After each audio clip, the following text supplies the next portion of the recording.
that in your life you have never gone through a fire. You have never been pressed. You've done everything in your life so absolutely right that God has never had to adjust your way of living. Is there anybody in here like that? Oh, so then I'm in good company. I'm in good company this morning, right, Gregory? I'm in good company. How many have been through the fire in this room? Raise your hand. How many have enjoyed that fire? How many have in this room, and you'll understand what I mean by fire in just a moment. How many in this room or even watching online, I can't see you raising your hand, but you can put a little whatever symbol or emoji or whatever they call it. But how many in this room or watching online can say this, can say, you know what? It's been really easy for me. I've recognized when it's the fire of God, and I've recognized when it's the fire of stupidity. How many know the difference? Do we know the difference? Then maybe you need to teach this morning. Because I can't tell you how many times I've gotten into it and I thought this is the fire of God, only to find out this was the fire of stupidity. And then there were other times I thought, man, I've gotten into this thing just because of my whatever, my own reasoning. And at the end of the day, at the end of the process, I found out this was the hand of God. This was the hand of God. So what did I learn by that? I'll tell you right off the bat what I learned that enabled me to be able to get through these moments and to process them. I learned that it's not up to me to decide when the fire comes. Is this me or is this God? At the end of the day, what I'm going to trust and believe is that if it isn't God, He'll show me when I need to know. If it is God, He'll show me when I need to know.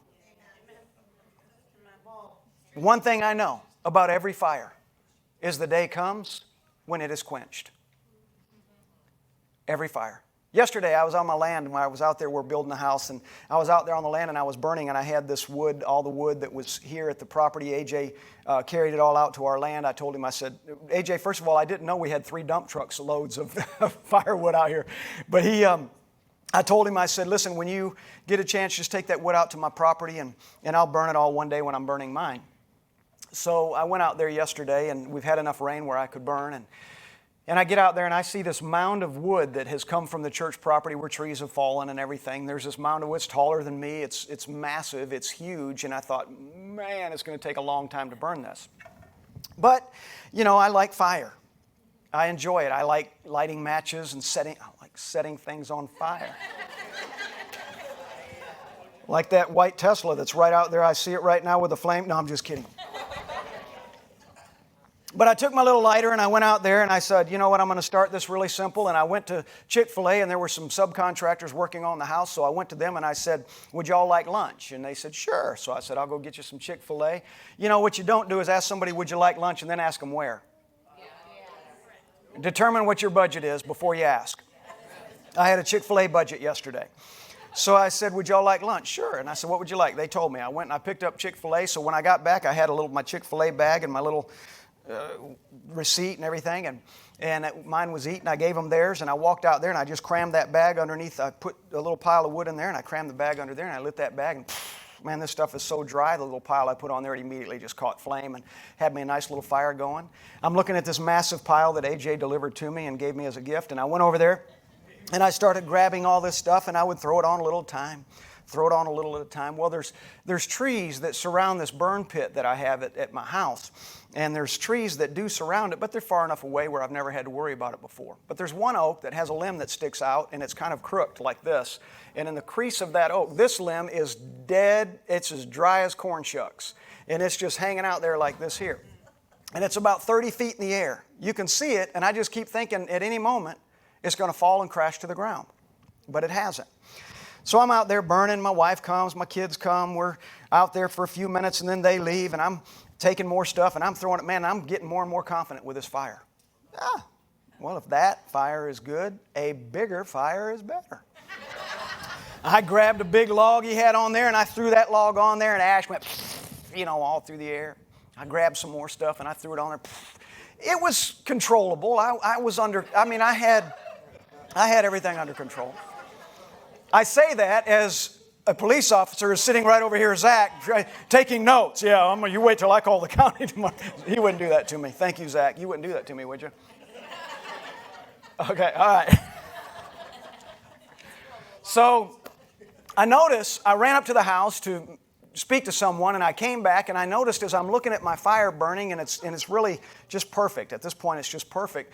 But I'm out of just my peripheral vision, I see this smoke going up high, way high, from the kind of the left side, and I look up in there, in the crook of that tree, man, I got me a little flame. First of all, there's two problems here. Man, I should never say what I'm about to say. Don't do this at home. Let me say that. I don't have a water hose long enough to get to my water supply and reach this fire pit. That's bad number one. Bad number one. My rake and my shovel is being used by the subcontractors up by the house. Bad number two. Steve is hovering over a fire in 94-degree heat, watching as I got me a little flame beginning to start on this dead branch that's 30 feet in the air. I can't reach it. In my mind, I'm thinking, I don't have a hose. I can't get to it with a shovel, so what do? No, I didn't climb the tree. Are you kidding me?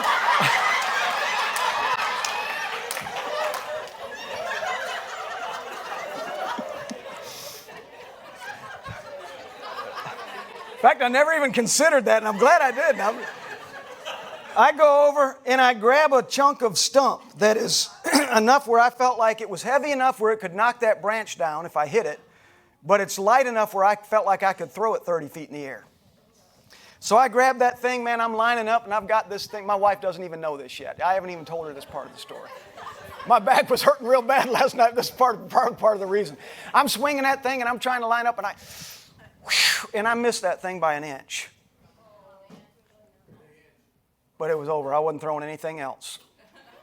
And I thought, what am I going to do? And I watched, and thank you, Father, because that fire began to dwindle, and it went out, and I watched the little flame go to nothing. The smoke was still there. I stood there for about another hour. I didn't stand there, but I worked around, and then it finally went out, and then we had a heavy dose of rain.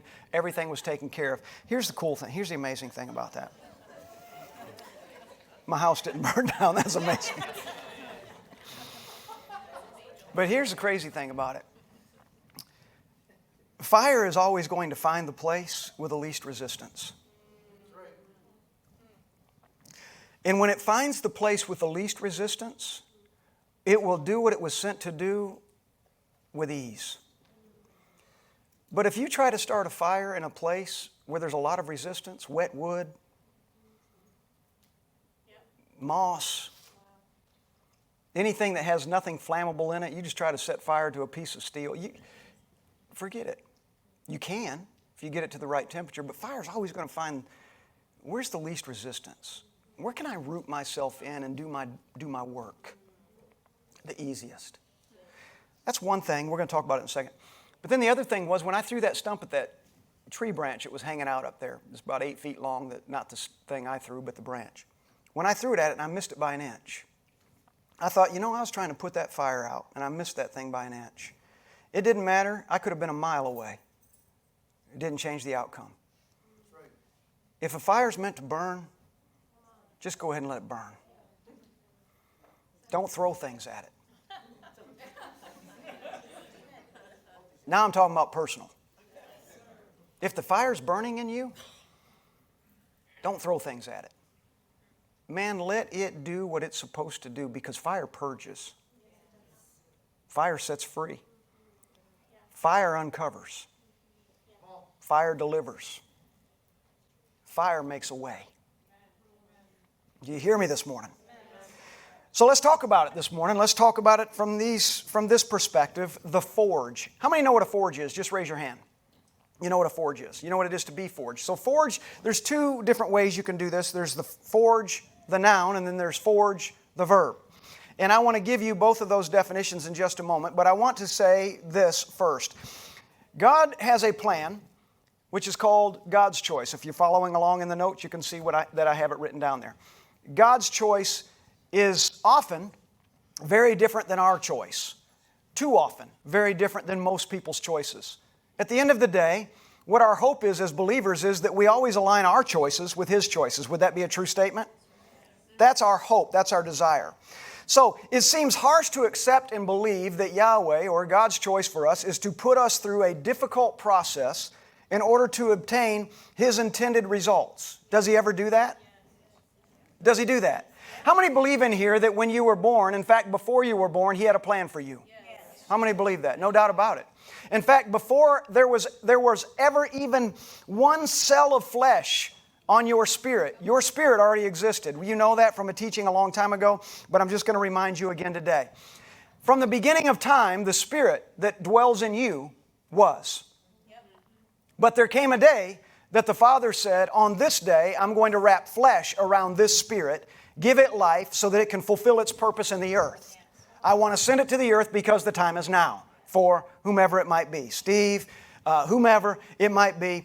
Today, this time is now. So, does He do these things? Does He bring to you and me intentional fires? Does He allow us to go through things in our life that are very, very difficult on purpose? How many believe He does?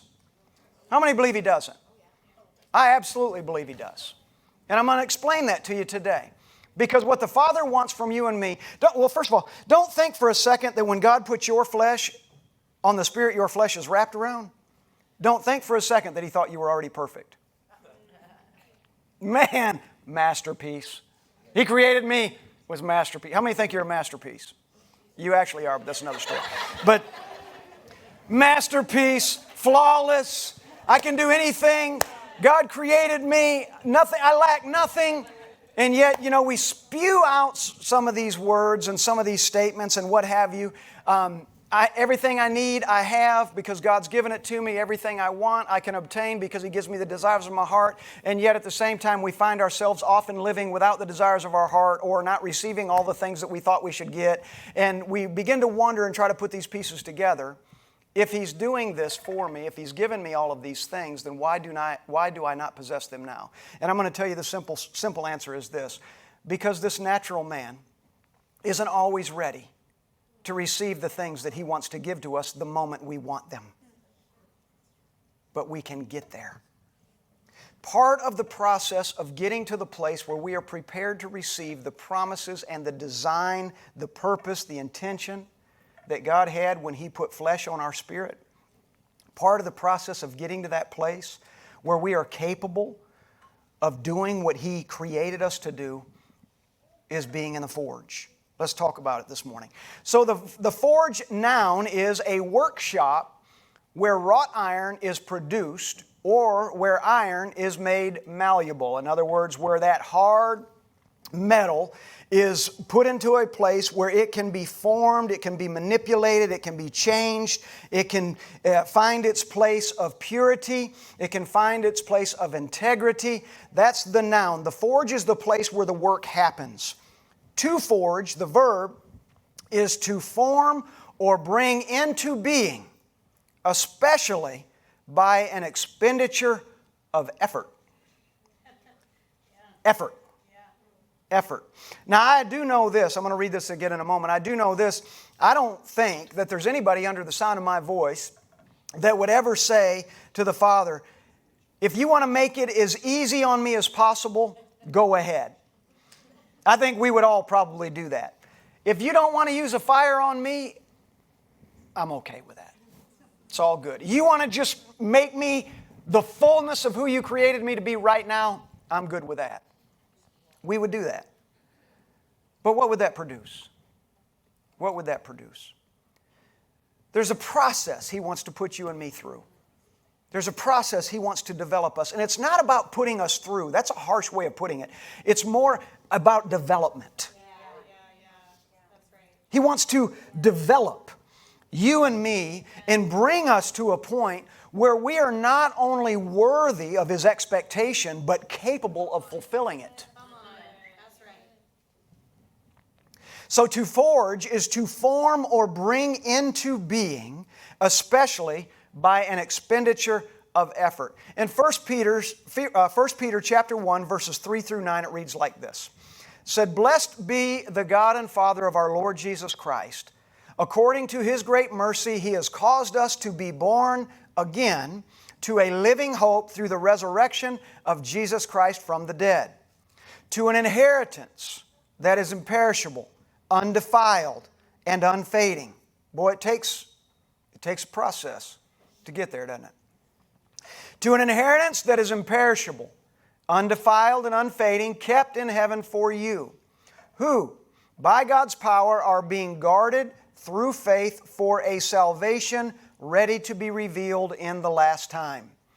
In this you rejoice, though now for a little while, if necessary, you have been grieved by various trials.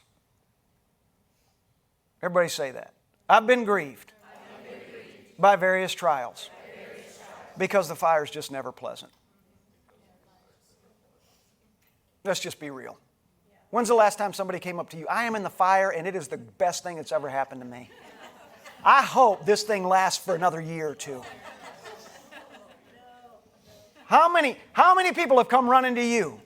I am in the fire. Get in here with me. It is awesome. Well, isn't it hard and isn't it difficult? Yes, but oh, I love it. The more fire, the better. When? Never. In this you rejoice, though now for a little while, if necessary, you have been grieved by various trials, so that the tested genuineness of your faith, more precious than gold, that perishes though it is tested by fire, may be found to result in praise and glory and honor at the revelation of Jesus Christ. Revelation of Jesus Christ, how? How is He revealed through you? I want to tell you, when you come out of the fire, there's a revelation of Jesus Christ in your life that is far more visible than it was when you went in. Listen, when the 3 Hebrew children went into the fire and they stood before Nebuchadnezzar and they were sent into that fire, when they went in to that fire, there was no revelation of who the Father was. There was no, woo, I'm afraid to throw you in because of what your God might do. There was none of this stuff when they were thrown into the fire. What there was, we're throwing you into the fire because you're not bowing. Even though, well, I can't get into the whole story. There was sadness, but there was purpose. So there was nobody saying, don't throw them into the fire because we see the glory of God in their life. Don't throw them into the fire because they have demonstrated their God is real and ours isn't. Don't put them in the fire. But what did they do? They put them in the fire. And then when they were in the fire, what did they do? Did they say, listen, look for the escape hatch. Find a way out. They walked in. Walked in, walked around, stood there. They saw a 4th man in the fire. The guards saw a 4th man in the fire who was Christ. I'm not going to get into the story in full. But they see a 4th man in the fire who is Christ. Who is this man? Who is the 4th one? They're in there having tea with Jesus. In the fire. So hot. It kills the guards. When they went into that fire, nobody was saying, these men are the glory of God, don't touch them. These men are a joke. Mean nothing to us. We don't fear their God. Throw them in the fire. But when they came out of that fire, let this proclamation go forth. The God of Shadrach, Meshach, and Abednego is God, and there is not another. Because the fire produced a witness in those 3 men. So he said again in verse 6, in this you rejoice, though now for a little while, if necessary, you've been grieved by various trials, so that the tested genuineness of your faith, more precious than gold that perishes, though it is tested by fire, may be found to result in praise and glory and honor at the revelation of Jesus Christ that will be revealed in you when you process, when you come out of that forge victoriously. Verse 8, though you have not seen Him, you love Him. Though you do not now see Him, you believe in Him and you rejoice with joy that is inexpressible and filled with glory. obtaining the outcome of your faith, the salvation of your souls. Wow. Wow. Let me read that last part again. Though you have not seen Him, you love Him. Though you do not now see Him, you believe in Him, and you rejoice with joy that is inexpressible and filled with glory. Obtaining the outcome of your faith, salvation of your souls. Why? Because you were processed, you were tested, you were put in the forge, you were forged, and you came out with a revelation of Jesus Christ. You came out as a witness. Those who ignored you going in cannot ignore you coming out.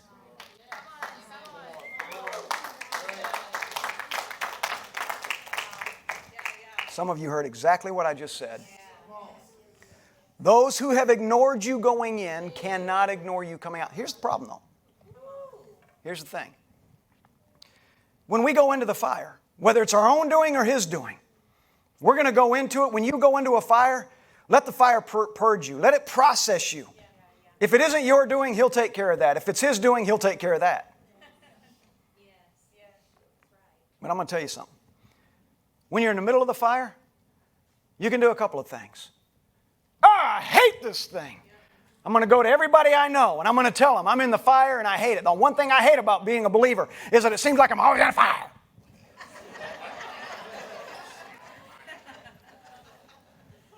I'm always being tested. What I want to do, I don't do. What I don't want to do, I do. I do. I do. One do. I'm always in this thing. This thing, man, about being a Christian, man, I'm telling you what, don't you want to know Jesus? Man, you're going to struggle. You're going to have some moments that are really hard and difficult. And you're going to be processing. You're going to be trying to figure it all out. Man, I'm telling you what, it is hard. I'm telling you what, it is hard. I wanted to give up. Man, I have taken one too many Tylenol because this thing is so hard for me. But don't you want to know Jesus?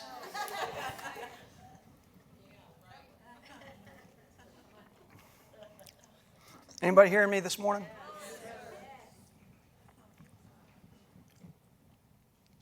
The way we become the witness when we go through that fire, the way we become the testimony, the way we become that revelation of Jesus Christ functioning, operating, purging, changing, creating in us, it isn't when we're in the fire. It's when we come out. There was no decree made while the Hebrew children were in the fire that their God is God. The decree did not come until they exited the fire. That being in the fire is the season. Say this with me. Being in the fire is the season of finding out. Uh-oh. Finding out what? What am I made of? Maybe, am I Peter? When I get out on there in the water, man, when I first go into the fire, I'm going in strong. Everybody watch me. Watch how I handle the fire. Woo! Suddenly I look away and realize, oh, I'm in the fire, and suddenly I'm getting burnt. Or I'm sinking in the water. See, the process isn't the testimony. Hear me this morning. The process is not the testimony. The testimony and the witness is the exit. I wonder, just hypothetically asking this morning. No, I'm actually asking, but it's a hypothetical question. I wonder, how many, a rhetorical question, how many in here, I wonder, have gotten so close to the last moments of the fire they're in, the pressure they're under, and said, I'm out. When we exit the fire early, what happens? Whatever testimony we had going in, if we exit early, is now less than it was when we started. We give up some of the talent and the possibilities that He gave us. I hope you're hearing me this morning. Because I get the joy and the blessing of sitting with people a lot of times that are going through fire. It's a joy. And I get the joy and the blessing of giving a response sometimes that I actually enjoy giving. And sometimes they'll say, well, I'm going through this and I'm going through that and I'm going through this. And I get to say, that is awesome. Right. And then they'll look at me like, what are you talking about? It's fantastic. Enjoy the process. Don't beat it up. Stay at least 20 feet away from the fire extinguisher. Every time you walk by one, it's like a magnetic attraction. There's one over there. You feel a need to, if I could just put this thing out, man, I could be God's glory in the earth. And God's saying, if you put that out, you won't be my glory in the earth.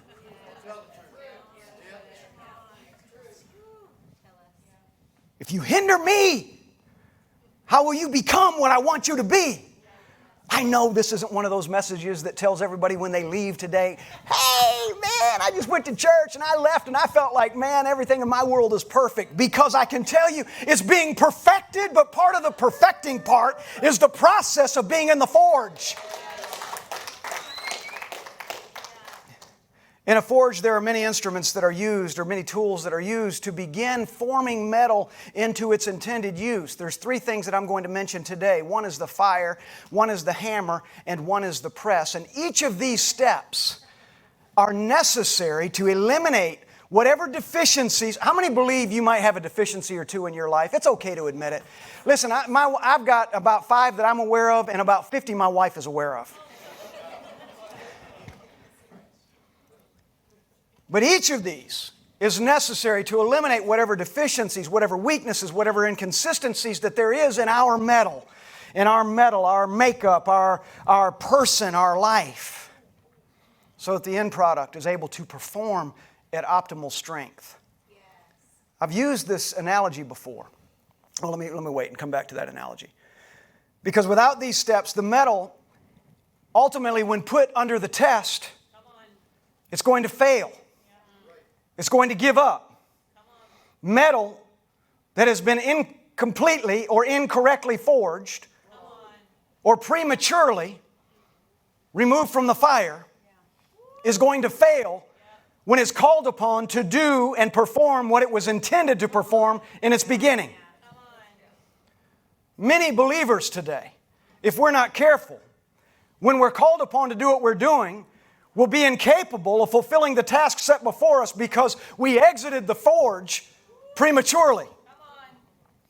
The fire makes the metal pliable so that you can shape it. So when we come into this thing and we take that metal and we stick it in there, you've seen the big vats where the steel industry, where they melt all that iron down, and it's amazing when you watch. It's incredible to me that this thing that's so hard, I started to say hard as steel, but that's kind of that just doesn't fit there. But it's so hard, but they can pour it, and it's red hot. And when I see that, and I see these guys in these outfits and uniforms, and I'm thinking, man, they realize the intensity of the heat to make that metal, but fire. Over 2,000 degrees, was heated over 2,000 degrees to melt that metal, to make it pliable and manageable and malleable so that it could be manipulated and turned and beat and hammered and shaped. And then the hammer is used to pound out whatever inconsistencies. Once that hot metal is poured into whatever form it's going to be, then they'll use a hammer and they'll begin to beat it, and you've seen it. They'll begin to pound that so that they can pound out whatever might be in there. Might be bubbles within that metal, might be some kind of gap or crack somewhere, and they pound that together and they cause that still heated metal to begin to merge together in all the right ways so that it can be pounded and be prepared to be the next step, pressed. And then once it gets to that place where they've gotten rid of most of the inconsistencies and the bubbles and the fractures and everything that would cause it to remain weak, they will take that thing and they will dip it in water and cause it to cool real fast. Then heat it back up, beat it some more, dip it in water, cool real fast. How many, you're right there right now, you see it, you're feeling it right now, you are there, as I'm describing it, you're feeling it. And I said, hit it, and your head's going like this. And then they take it and they dip it in water and they let all that stuff harden and crystallize, and they pull it back out, they heat it up, and beat it. And some of you right now are like, because you know. Man, you know. Lord, have mercy, you know. I need to say to the Father, how many inconsistencies do I have in my life? Are there really that many air bubbles? I started to be joking, but I better not do that. Is there really that much in me that needs to be pounded out? And about that time, it's like this. Is there really that much in me that needs to be your head's spinning. You're about to say, oh, thank you.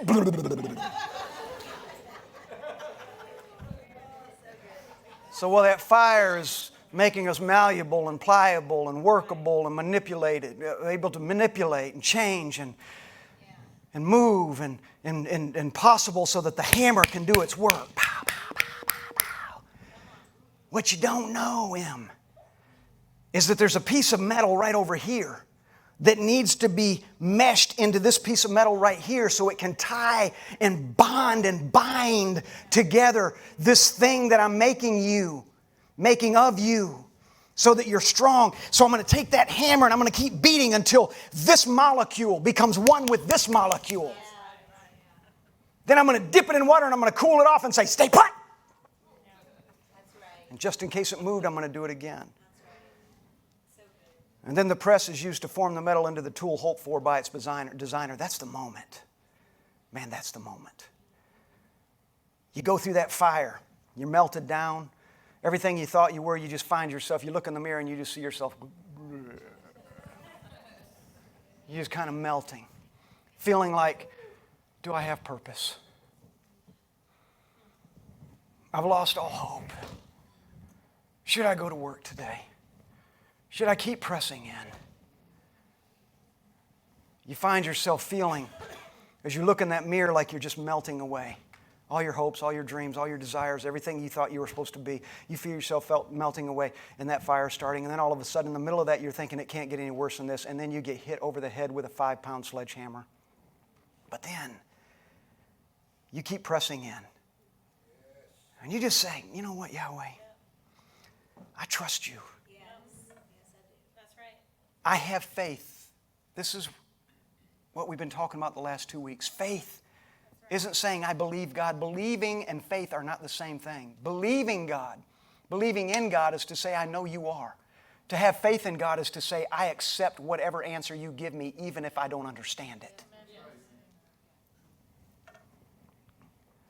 So when He begins to continue that process and we're being melted and we're being hammered and we're being dipped in water, and then He puts us in that press. Then we get to the place and we think it's almost over. We're not getting hit over the head with a hammer anymore. But suddenly we're in this thing and we see this thing coming at us. And you just hear it clicking as the gears are rolling. Click, click, click, click, click, click, click, click, click. And you see this form in this. You don't know what the form's going to be. You don't know what the shape is. You just know there's about to be pressure. And just when you thought it could not get any worse, suddenly it's just like, you feel so tight and all this pressure, and you just feel like you're about to explode. Everything's going to blow apart.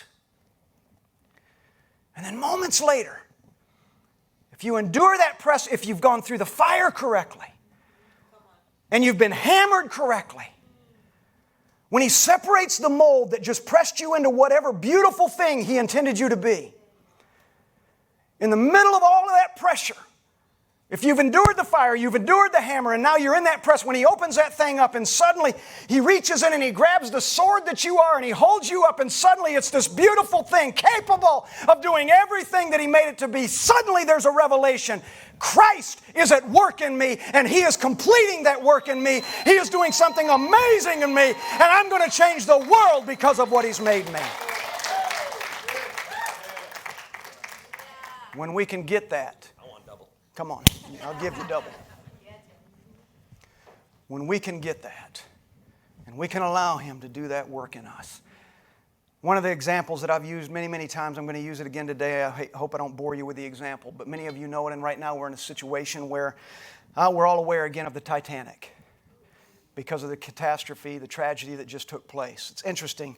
Archie said something this morning. I thought about the same thing yesterday, but it's interesting that there's two, it's not funny at all, but there's two ships, two vessels laying 2.5 miles down in the Atlantic Ocean that are there for the exact same reason.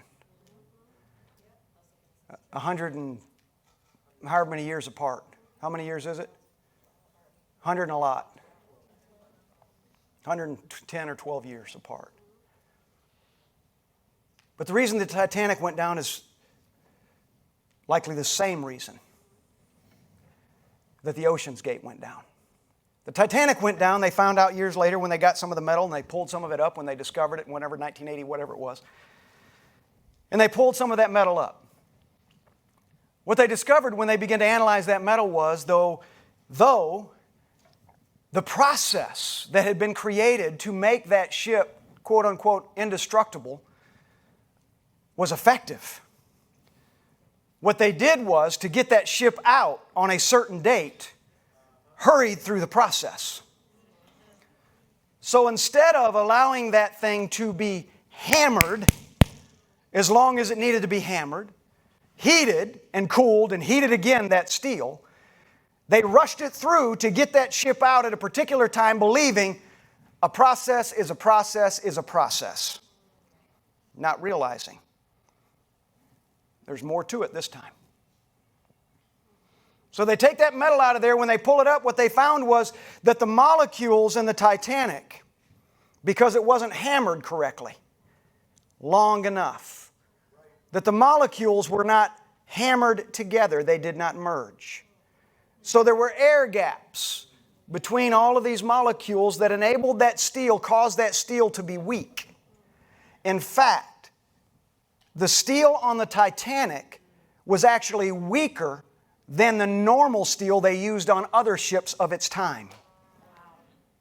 And here it was supposed to be stronger. There were probably other ships that could have handled that iceberg better than the Titanic. That was supposed to be indestructible. Why? If you rush the process, you will not get the results that the process was intended to produce. Same is true when I consider the Ocean's Gate and its hull and the implosion that occurred with that. Once there was a crack, there was no hope for them. It's sad. But once that hull cracked, there was no hope. When you're under that amount of pressure. My wife and I, and some of you in here, we dive. We scuba dive. It's amazing the pressure you feel when you get down. You don't even have to go down very far. There's different atmospheres underwater. When you get past 18 feet deep, I don't know if you know this, I'm just going to tell you this for a point of understanding. Those of you that dive, you know what I'm talking about. Whenever you're diving and you're snorkeling and whatever, and you dive down 7 or 8 feet and your ears start popping and you feel all that pressure in your ear and all of that, and it starts hurting and you have to equalize the pressure. How many know what I'm talking about when you do that? Do you know you only have to do that to 18 feet deep? Once you pass 18 feet deep, you don't ever have to pressurize again. Never. You never have to hold your nose. You never have to blow out. All you got to do is get through 18 feet, that first atmosphere. It's called an atmosphere. Once you get through it, you don't have to do that anymore. But even though you don't have to do that anymore, and here's the interesting thing. Above that 18-foot level, the amount of air that you need in your BCD to float you isn't much. It's not much. But the further down you get past that 18-foot depth, the deeper you go, you're blowing a lot of air into that thing because the pressure is pushing so much air, condensing it so much, it takes more air to begin to float you up. Atmosphere at 18 feet. Atmosphere at 60 feet. Another atmosphere at 110 feet. It just keeps going and going. And as you're diving and you get down, you feel all that around you. It's not uncomfortable, but you can feel your scuba suit suddenly surrounding you in a way you don't want to think of when you have to go to the bathroom, for instance. You feel that becoming a part of you the deeper you go. Deepest I've ever been is 112 feet. That's the deepest I've ever been at a shipwreck. It was amazing. But the pressure there is absolutely incredible. When this ocean's gate's going down and it begins to crack, there's no turning back. Even to ascend, it's going to take too long. Why? Because the process wasn't in place to make sure that the integrity of that ship could fulfill its purpose. And the people were unwilling to put that thing through the test required to make sure that it succeeded for what it was created to do. I want to tell you this today. What the Father's done for you and me is He's created this little thing called a forge. Amen. And that forge for you is wherever in the world you are right now. Wherever you exist. Some of you in this room right now, you feel the pressure. You feel like you're right in the middle of it. Some of you, you just came out of it for the glory of God. That's wonderful. Some of you are in it. Some of us, maybe, are going in. Can I just tell you, when you get to the forge, don't look for a different way. And when you're in the forge, don't look for the out. Let Him melt you with a fire. Let Him beat you with His hammer. And let Him form you with His press. So that when you come out of that thing, the whole earth has changed. Suddenly, you are the witness you thought you were going in. But 100% of the time, when we come out of the fire, when you or I come out of the forge, and we've let the entire process do what it was supposed to do, 100% of the time, we become a witness of Christ.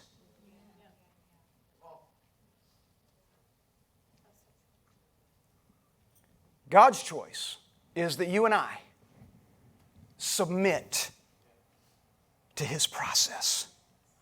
Whether we understand it or not, faith is saying, Father, I trust You. I trust You. This is hard. This isn't going the way I thought it would. I trust You. I'm not going to blame 20 people. I'm going to say, do Your work. God's choice is that we make it through that process. And then it is our choice whether we move through that forge with hope of something greater or we step out of the forge prematurely and we are incomplete and unusable. If those Hebrew boys had come out of that fire early, if there was any way that they could have come out of that fire. In fact, if the door had been left open and they could have exited, I do not believe they would have.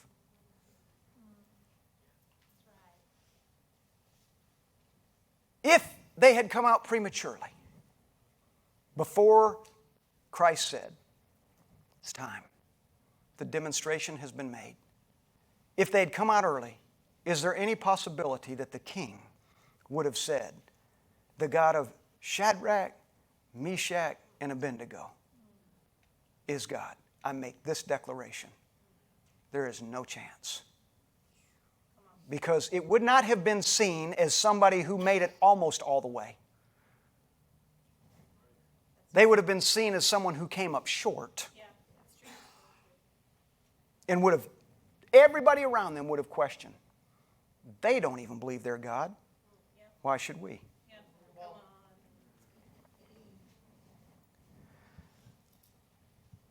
So choosing to remain in the forge until we have been equipped for the greater will always be worth the fire, the hammer, and the press. Put your hands on yourself and say this with me. I choose to embrace the fire. Say, I choose to embrace the hammer. And I choose to embrace the press. I'm in God's forge.